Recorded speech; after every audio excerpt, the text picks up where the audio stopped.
तो ऐश ने अभी तक अपनी पोकेमोन की जर्नी में 83 से भी ज़्यादा पोकेमोन्स को कैप्चर किया है, बट उन्हीं पोकेमोन में से कुछ ऐसे भी पोकेमोन्स आते हैं जिन्हें ऐश ने पकड़ने के बावजूद भी छोड़ दिया था, जिसमें हमारे फेवरेट ग्रीनिंजा और पिजोट जैसे एस पोकेमोन्स भी आते हैं। तो इस वीडियो में मैं बात करने वाला हूँ टॉप 10 ऐसे पोकेमोन्स के बारे में जिन्हें ऐश ने छोड़ दिया था due to some reasons, like किसी को किसी रीजन को प्रोटेक्ट करना था तो किसी को अपने फैमिली के पास जाना था। तो वीडियो को स्टार्ट करने से पहले अगर तुम लोगों ने चैनल को सब्सक्राइब नहीं किया है तो चैनल को सब्सक्राइब कर देना है एंड बेल आइकन को ऑल पे सेलेक्ट कर लेना ऐसे ही और वीडियोस वॉच करने के लिए, एंड वीडियो को लाइक भी कर देना। Now without wasting any time let's get start the video. तो नंबर 1 पर आता है ऐश का ग्रीनिंजा, जिसे ऐश ने कैलोस रीजन में फ्रोकी की फॉर्म में पकड़ा था एंड ये ऐश का सबसे पहला वाटर स्टार्टर टाइप पोकेमोन है जो कि अपने फाइनल फॉर्म तक गया है। प्लस उसके बाद भी ऐश के ग्रीनिंजा ने एक फॉर्म अचीव किया था जिसे हम ऐश ग्रीनिंजा के नाम से जानते हैं, लेकिन बाद में ऐश को अपने ग्रीनिंजा को कैलोस रीजन में ही छोड़ना पड़ा था क्योंकि ज़ायगार्ड ने ग्रीनिंजा की मदद मांगी थी उसे और कैलोस रीजन को प्रोटेक्ट करने के लिए टीम फ्लेयर जैसी बुरी ऑर्गेनाइजेशन से। बट फाइनली आखिरकार पोकेमोन जर्नीज के एपिसोड 108 में ऐश का ग्रीनिंजा रिटर्न करता है, जहां पर वो लुकारियो को तो हराता ही है बट साथ ही साथ उसे ये भी सिखाता है कि उसे अपने ऑरा को कैसे कंट्रोल करना है, जिसकी मदद से लुकारियो एक जाइंट ऑरा स्फीयर बना सकता था और साथ ही साथ ऐश के साथ फुल्ली कनेक्ट हो सकता था। और ऐश का लुकारियो जब भी जाइंट ऑरा स्फीयर यूज़ करता था तो ऐश के ग्रीनिंजा को पता चल जाता था।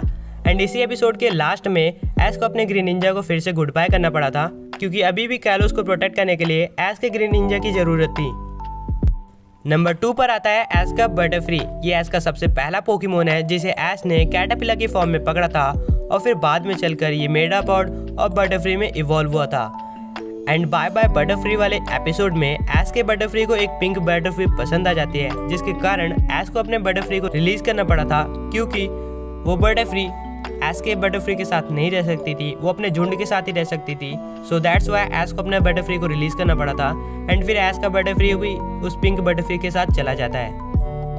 तो नंबर 3 पर आता है ऐश का लैप्रेस, जिसे ऐश ने ऑरेंज लीग में सफर करते हुए पकड़ा था, जहां पर कुछ लोग एक जख्मी लैप्रेस के बच्चे को परेशान कर रहे थे तो ऐश ने उसे बचाया था एंड फिर बाद में चलकर वो जख्मी लैप्रेस का बच्चा ऐश का फ्रेंड बन जाता है, जिसके बाद ऐश उसे कैप्चर कर लेता है। और फिर कुछ एपिसोड्स बीत जाने के बाद एक एपिसोड में लैप्रेस की पूरी फैमिली वापस आ जाती है और तब ऐश को लगता है कि लैप्रेस की खुशी अपने परिवार के साथ जाने में ही है, तो इसीलिए अपना काइंड हार्टेड ऐश अपने लैप्रेस को रिलीज कर देता है, जिसके बाद लैप्रेस अपनी पूरी फैमिली के साथ वापस चली जाती है। एंड फिर कुछ एपिसोड्स बीतने के बाद लैप्रेस वापस आती है एंड ऐश से मिलती है एंड फिर से अपनी फैमिली के साथ चली जाती है। तो नंबर 4 पर आता है ऐश का स्क्वाटल। वेल, ये पोकेमोन स्क्वाटल स्क्वाड का टीम लीडर तो है ही, बट साथ ही साथ ऐश का सबसे पहला वाटर स्टार्टर टाइप पोकेमोन है। एनीवेज, इसे ऐश ने पकड़ा था भरोसे से, टीम रॉकेट इसे पकड़ना चाहती थी बट ऐश ने इसे बचा लिया था। फिर उसी एपिसोड के एंड में स्क्वाटल ऐश के पास खुद आया था, जिसके बाद ऐश ने उसे पकड़ लिया था।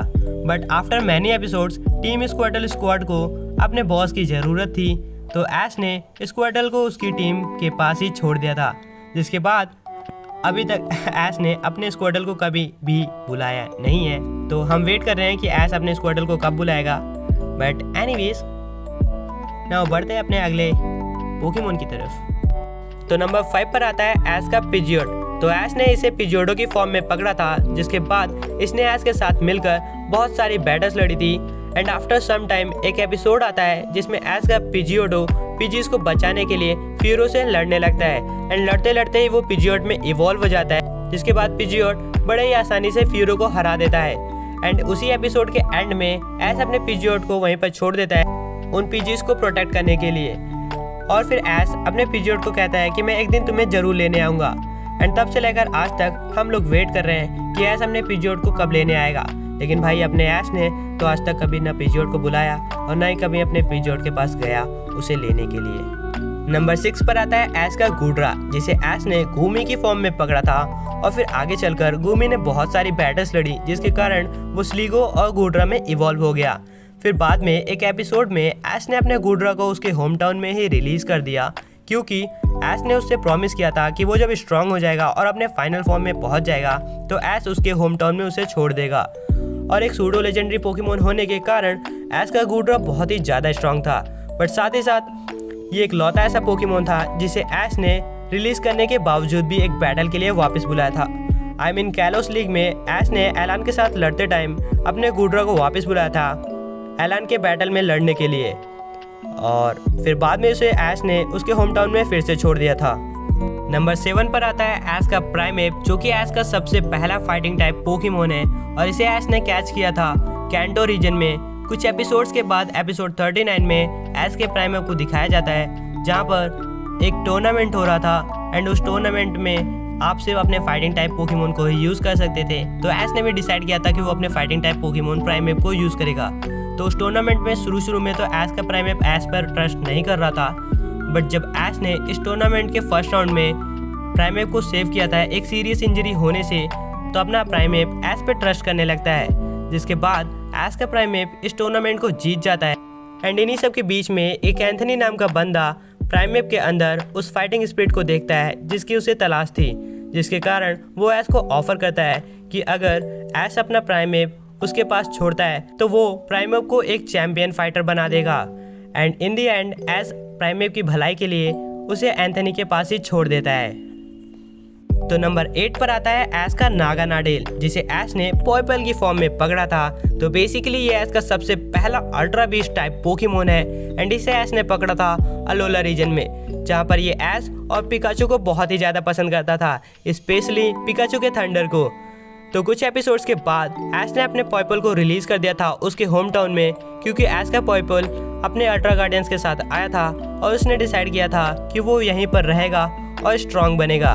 फिर कुछ एपिसोड्स के बाद पोइपल नागानाडेल में इवॉल्व होकर रिटर्न करता है, जहाँ पर वो ऐश के साथ मिलकर अल्ट्रा बीस्ट पोकेमोन को हराता है और साथ ही साथ अलोला लीग में भी प्रोफेसर कुकुई के लुकारियो को भी हरा देता है, जिसके बाद वो फिर से अपने होम टाउन में ही चला जाता है। तो नंबर 9 पर आता है ऐश का वीड्रिल, जहाँ पर ऐश ने इसे एक टूर्नामेंट के दौरान पकड़ा था और उसी टूर्नामेंट में जैसी ने भी पार्टिसिपेट किया था। और इस लड़के को येलो और ब्लैक लाइन वाले पोकेमोन्स कुछ ज़्यादा ही पसंद थे, I don't know why, but हाँ इसे पसंद थे, जिसके कारण अपने दयालु ऐश कैचम ने अपने वीड्रिल को जैसी को दे दिया था। तो फाइनली नंबर 10 पर आता है बज़वुल, जिसे ऐश ने अलोला रीजन में पकड़ा था। बेसिकली ये भी एक अल्ट्रा बीस्ट पोकेमोन है। वैसे तो ऐश ने इसे अपने पिकाचू की मदद से पकड़ने की कोशिश की थी, बट बज़वुल ने पिकाचू को बड़े ही आराम से हरा दिया था। तो ऐश ने अपनी बॉडी दिखाते हुए इस पोकेमोन को पकड़ने की ट्राई की थी एंड जहाँ पर ये पोकेमोन भी कुछ ज़्यादा बॉडी शॉडी दिखाता था, तो ऐश ने इसे पकड़ लिया था। लेकिन फिर ऐश को इसे रिलीज करना पड़ा था क्योंकि ऐश ने इसे एक मिशन के दौरान पकड़ा था। तो गाइस ये थी एक वीडियो टॉप 10 ऐसे पोकेमोन्स के ऊपर जिन्हें ऐश ने पकड़ने के बावजूद भी छोड़ दिया था due to some reasons, and उन रीजंस को मैंने मेंशन कर दिया है। एंड आई होप तुम लोगों को वीडियो पसंद आई होगी। वेल वीडियो पसंद आए है तो वीडियो को लाइक कर देना, ऑल्सो चैनल को सब्सक्राइब भी कर देना। वेल मैं मिलता हूँ तुम लोगों को एक और नई वीडियो में। Until then bye bye.